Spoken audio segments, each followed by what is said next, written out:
Praise the Lord. ஆண்டவரும் இரட்சகருமாய் இருக்கிற இயேசு கிறிஸ்துவின் நாமத்தினால தனதின வாழ்வின் மன்னாவின் நிகழ்ச்சிக்கு உங்கள் அன்புடன் வரவேற்கிறேன். கர்த்தர் தாம் எங்களை ஆசீர்வதிப்பாராக. இந்த நல்ல அருமையான நாளிலும் கூட சங்கீத புஸ்தகம் 51 10வது வசனத்துக்கு நேராக நாம் திருப்பிக் கொள்வோம்.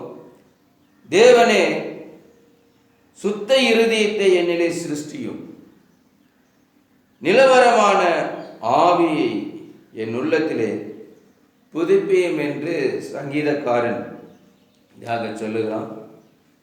அவனுடைய ஜெபம் என்ன? தேவனே, சுத்த இருதயத்தை என்னிலே சிருஷ்டி. இந்த நல்ல அருமையான இந்த காலை வேளையிலையும் இதை பார்த்து கொண்டு கேட்டுக்கொண்டிருக்கிற அருமையான தேவச்சனமே, தாவீது ஜெபிக்கிறான், சுத்த இருதயத்தை என்னிலே சிருஷ்டியும்.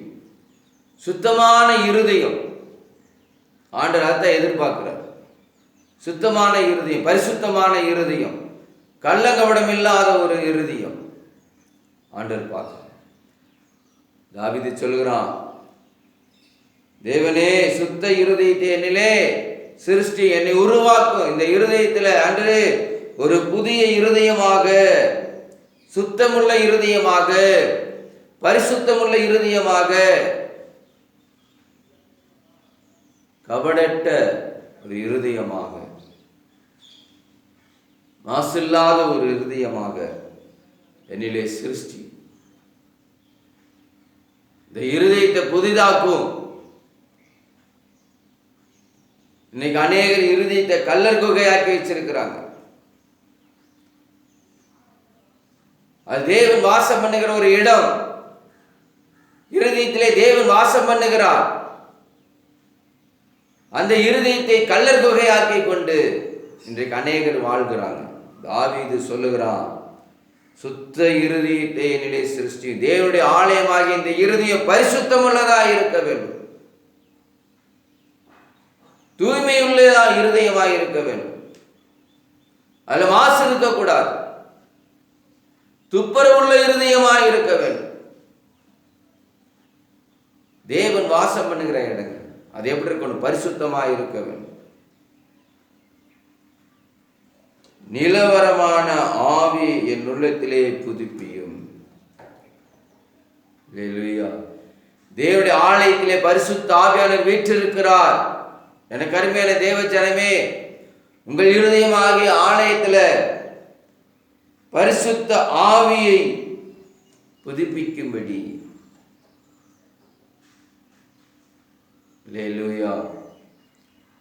தேவன் வாசம் பண்றாருங்க. பரிசுத்த ஆவியான உங்க இருதயத்தில் வாசம் பண்ணுகிறார். அதை பரிசுத்தமாக காத்துக்கொள்ளுங்க. அதை சுத்தமாக இருதயத்தை காத்துக்கொள்ளுங்க.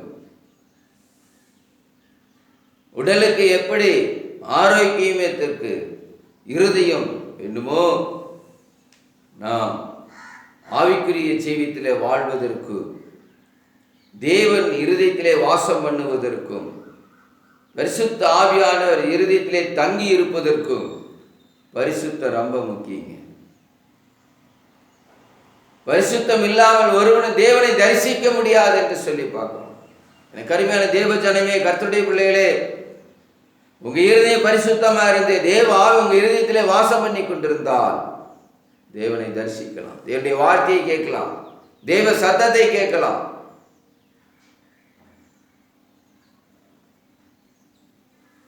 உங்க இருதயத்தை பரிசுத்தமா காத்துக்கொள்ளுங்க. எபேசியர்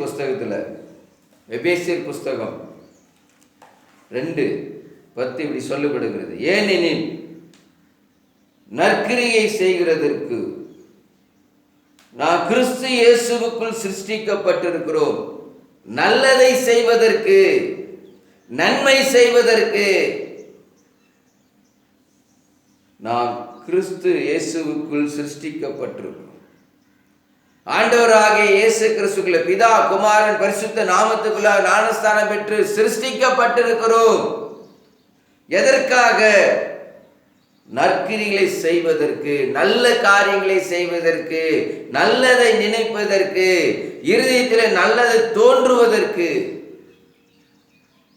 தேவன் நம்மளை மறுபடியும் சிருஷ்டித்திருக்கிறார். ஒருவன் மறுபடியும் பிறவாவிட்டால், அப்படி பிதா குமாரன் பரிசுத்த நாமத்தினாலே முழு ஞானஸ்தானம் பெற்ற பிள்ளைகள் கிறிஸ்து இயேசுவுக்குள் சிருஷ்டிக்கப்பட்டிருக்கிறார். எத்தனை பேர்களோ அத்தனை பேரும் தேவனுடைய பிள்ளைகள் ஆகும்படிக்கு அதிகாரத்தை கொடுத்திருக்கிறார் என்று சொல்லி யோவான் சுவிசேஷ புஸ்தகத்தில் பார்ப்போம்.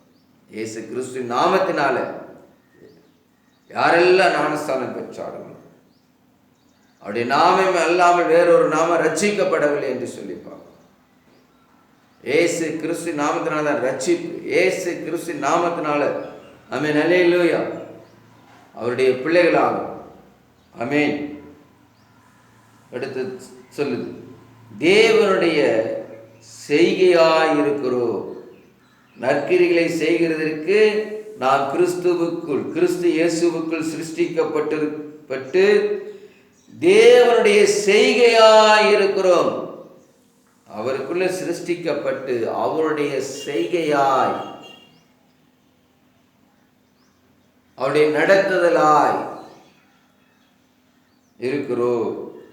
அவைகளில் நாம் நடக்கும்படி அவர் முன்னதாக அவைகளை ஆயத்தம் பண்ணி வைத்திருக்கிறார். அல்லேலூயா. எனக்கு அருமையான தேவ ஜனமே, கர்த்தருடைய பிள்ளைகளே, நீங்கள் நற்கிரியை செய்வதற்கு, நல்லதை செய்வதற்கு, நன்மை செய்வதற்கு நாம் கிறிஸ்து இயேசுவுக்குள் சிருஷ்டிக்கப்பட்டு தேவனுடைய செய்கையாய் இருக்கிறோம். ஆண்டுடைய செய்கையாய் இருக்கிறோம். உடைய நற்கிரிகள் மூலமாக தேவனை வெளிப்படுத்தி காட்டுறீங்க. நல்ல செயல்கள் நிமித்தமாக, நல்ல காரியங்கள் நிமித்தமாக நீங்க செய்யற ஒவ்வொரு நல்ல காரியத்திலும் இயேசு கிறிஸ்துவை பிரதிபலித்து காட்டுறீங்க. இயேசு கிறிஸ்துவை பிரதிபலித்து காட்டுவதற்கு உங்க இருதயம் முதல்ல சுத்தமாக இருக்க வேண்டும். உங்களுக்குள்ள இருதயத்துக்குள்ள பரிசுத்தாவின் வாசம் பண்ணுகிறவர்களாக இருக்க வேண்டும். அப்படி இருக்கிறங்கிற போதுதான் நீங்க இயேசு கிறிஸ்துவை பிரதிபலித்து காட்ட முடியும். தேவனை எப்படி நாம் காண்பிக்க முடியும்? தேவனுடைய நற்கிரிகளினால, நற்செயலினால, நன்மை செய்கிறதுனால, நல்லது செய்கிறதுனால தேவனை நாம் பிரதிபலித்து காட்டுகிறோம். அப்படி நீங்க செய்யுங்க. ஆண்டவராக இயேசு கிறிஸ்து நீங்க உங்க மூலமா பிரதிபலித்து காட்டுவீங்க. கர்த்தர் தாமே இந்த வார்த்தைகளை கொண்டு உங்களை ஆசீர்வதிப்பாராக. Thank you. God bless you. Amen.